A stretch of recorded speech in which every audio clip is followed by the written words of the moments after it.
Chapter 17. For we have come by different ways to this place. I have no feeling that we met before. No deja vu. I don't think it was you in lavender by the sea as I rode by in A.D.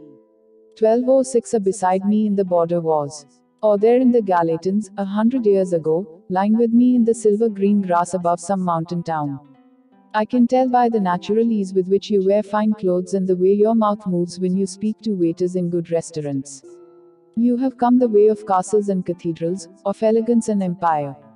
Robert James Waller by the time first had finished counting backward from 10 to 1, Elizabeth was already in a deep hypnotic trance. Her eyes were fluttering under their lids. Her body was limp, and her breathing had slowed into a very relaxed rhythm. Her mind was now ready for time travel. I took her back slowly, this time using a peaceful mountain stream as a gateway to the distant past. She walked across the stream into a beautiful light.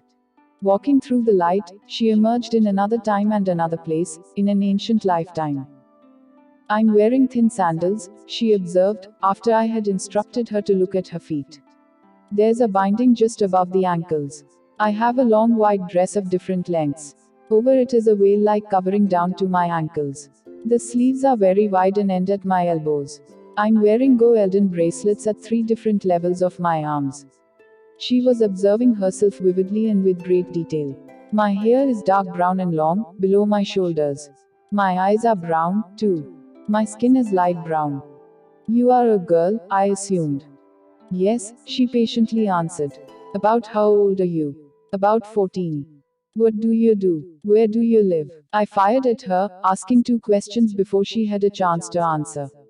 On the temple grounds, she responded. I'm training to be a healer and to help the priests.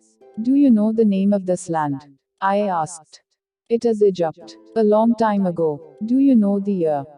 No, she replied. I don't see that. But it is very long ago. Very old. I returned to her memories and experiences of that ancient time. How did you happen to receive this training, to be a healer and to work with the priests? I was selected by the priests, just as the others were. We are all chosen, according to our talents and abilities.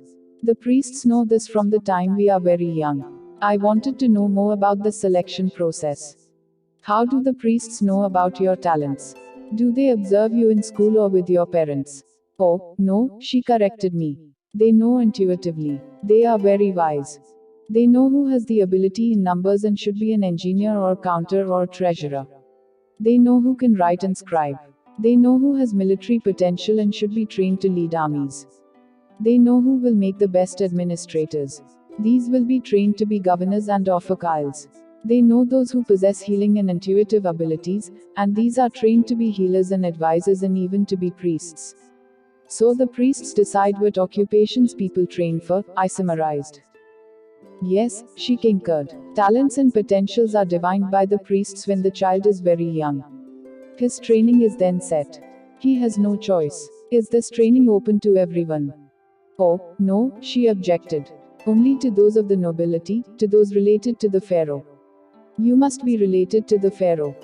Yes, but his family is very large. Even distant cousins are considered part of the family. But what of very talented people who are not related? I asked, my curiosity causing me to linger at this family selection system. They can get some training, she again patiently explained. But they can only progress so far.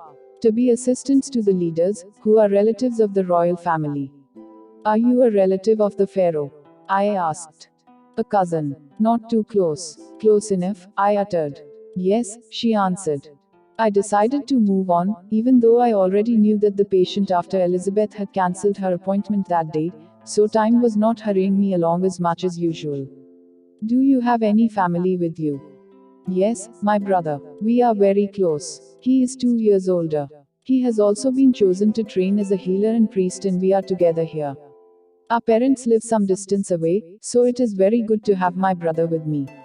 I can see him now. I risked another distraction, looking for clues to understanding Elizabeth's relationships. Look closely at his face. Look into his eyes. Do you recognize him as anybody in your current life? She seemed to be peering into his face. No, she said sadly. I don't recognize him. I had somewhat expected her to recognize her beloved mother, or perhaps her brother or father. But there was no identification. Go ahead in time now to the next important event in that Egyptian girl's life. You can remember everything. She went forward in time. I am 18 now. My brother and I are much more advanced now. He is wearing a white and gold skirt that is short. It ends just above his knees. He is very handsome, she noted. How are you more advanced? I inquired, inching her focus back to the training. We have many more skills. We are working with special healing rods that, when mastered, greatly speed up the regeneration of tissues and limbs. She paused for a few moments, studying these rods. They contain a liquid energy that flows through the rods. The energy is concentrated at the point of regeneration. You can use this to grow limbs and heal tissue, even dying or dead tissue. I was surprised. Even modern medicine cannot accomplish these feats, although nature can, as with salamanders and other lizards, which can regrow detached limbs or tails. The latest research in traumatic spinal cord injuries is just now leading to the beginning of controlled nerve regeneration, about 4 to 5,000 years after Elizabeth's work with healing rods that could induce limb and tissue regeneration. She could not articulate how the rods worked, other than with energy. Elizabeth did not have the vocabulary or mental concepts to understand and explain. She began to speak again, and the reasons for her lack of understanding became clear. At least that's what they tell me. I am young and a girl. I have held the rods, but I have never seen them work. I have not yet seen the regeneration.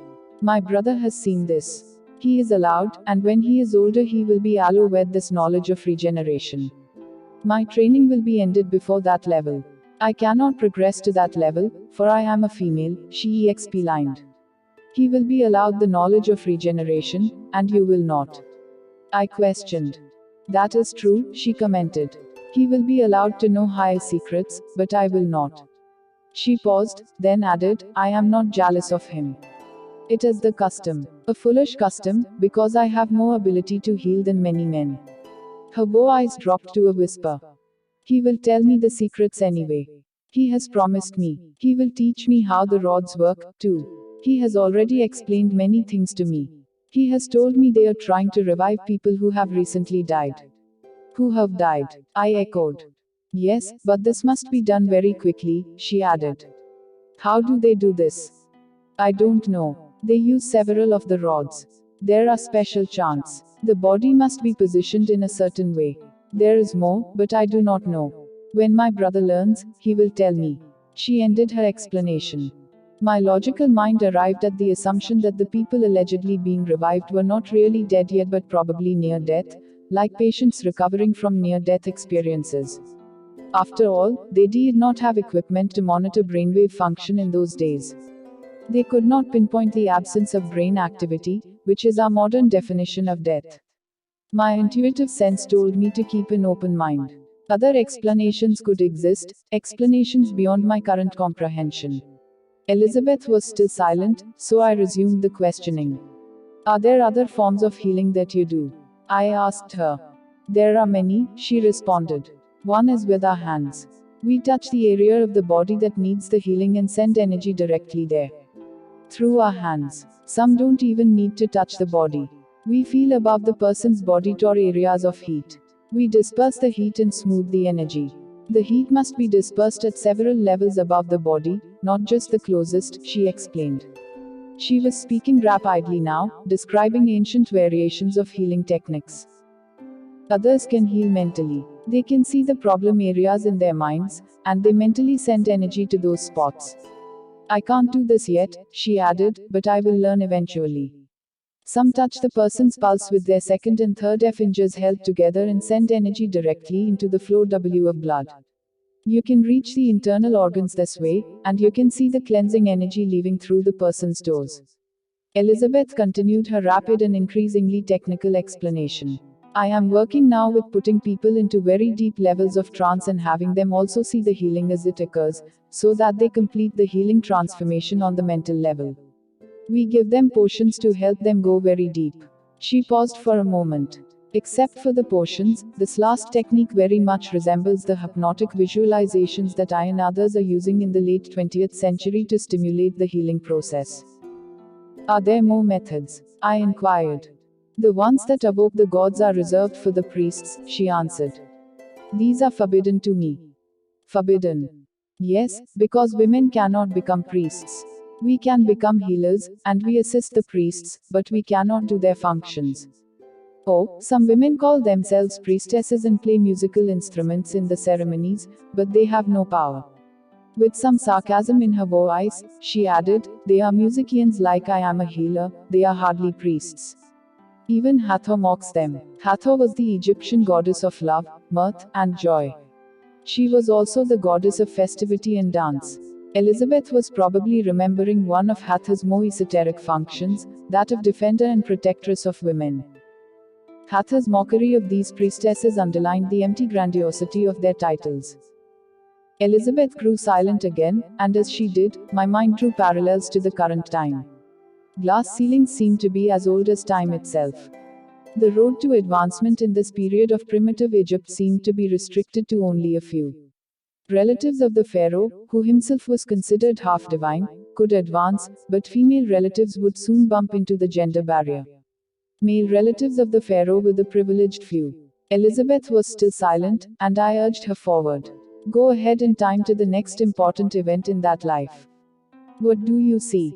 My brother and I are advisors now, she commented, after progressing a few more years into the future. We stand behind the governor of this area and we advise him. He is a great administrator and a good military leader, too. But he is impulsive and needs our intuition and inner guidance. We help to balance him. Are you happy doing this? Yes, it is good to be with my brother. And the governor is usually kind.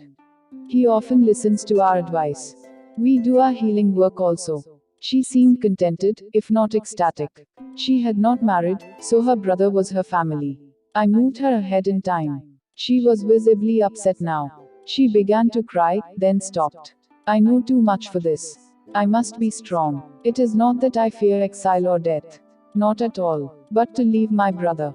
That is hard. Another tear fell. What happened? I asked, somewhat startled at the sudden decline in her fortunes. The governor's son became severely ill. He died before anything could be done. He knows about our work with regeneration and our attempts to bring the recently dead back to life. So he demanded that I bring his son back from the dead. If I did not, I would be sent to permanent exile. I know that place. Nobody returns. And the son? I asked hesitantly. He could not be returned. It was not allowed. So I had to be punished. She was again sad and the tears welled up once more in her eyes. It makes no sense, she said slowly. I was never allowed to learn about the rods. I was never allowed to acquire the knowledge of regeneration and revival. My brother taught me a little, but not enough. They didn't know he told me anything. What happened to your brother? He was away, so he was spared. All the priests were away. Only I was around. He returned in time to see me before the exile began. I don't fear exile or death, only leaving him. There is no choice. How long are you in exile? I asked. Not very long, she answered. I know how to leave my body. One day I left my body and did not return. That was my death, for without the soul, the body dies. She had jumped to that point and was speaking from a higher perspective. As simpler as that. There is no pain, no interruption in awareness when such a death is chosen. That is why I did not fear death. I knew I could never see my brother again. I could not do my work on that barren as land. There was no reason to stay in physical form. The gods understand. She was silent, resting. I knew that her love for her brother would survive physical death, as would her brother's love for her. Love is eternal. Had they met again over the intervening centuries? Would they meet again in the future? I also knew that this memory would help ease her grief. Once more she had found herself in the distant past. Her consciousness, her soul, had survived physical death and centuries of time to emerge once again, this time as Elizabeth. If she could survive through time, so could her mother. So could all of us. She had not found her mother in ancient Egypt, but she had found a beloved brother, a companion soul whom she could not recognize in her current life. At least not yet. I like to think of soul relationships as similar to a large tree with 1,000 leaves on it. Those leaves that are on your twig are intimately sealed to you. You may even share experiences, soul experiences, among yourselves. There may be 3 or 4 or 5 leaves on your twig. You are also highly and closely related to the leaves on the branch next to yours. They share a common limb. They are close to you, but not as close as the leaves on your own twig. Similarly, as you extend farther out along the tree, you are still related to these other leaves or souls, but not as closely as those in your immediate proximity. You are all part of one tree and one trunk. You can share experiences. You know each other. But those on your twig are the closest. There are many other trees in this beautiful forest. Each tree is connected to the others through the root system in the ground. So even though there may be a leaf on a distant tree that seems quite different from you and very far away, you are still connected to that leaf. You are connected to all leaves. But you are the most closely connected to those on your tree. And even more intimately connected to those on your branch. And almost as one with those on your own twig. You probably have met the other souls farther out on your tree in previous lifetimes. They may have been in many different relationships with you. Their interactions may have been extremely brief. Even a 30-minute encounter could have helped you learn a lesson or helped them or the both of you, as is usually the case. One of these souls may have been the beggar in the road to whom you gave a heart's gift, allowing you to extend your compassion to another human being and allowing the recipient to learn about receiving love and help. You and the beggar may have never met again in that lifetime, and yet you are part of the drama. Your meetings vary in duration: 5 minutes, 1 hour, a day, a month, a decade, or more. This is how souls relate. Relationships are not measured in time but in lessons learned. Soulmate. This is a part of Zindagi Ki Roshni consultancy. It has been established for those who have lost someone and for those who are very sad in their life. About 100 PDF books and 20 short audio books of this topic will be sent to those who join it. This data will be sent to their email or WhatsApp. If you want to join this organization, then please send WhatsApp message to this number.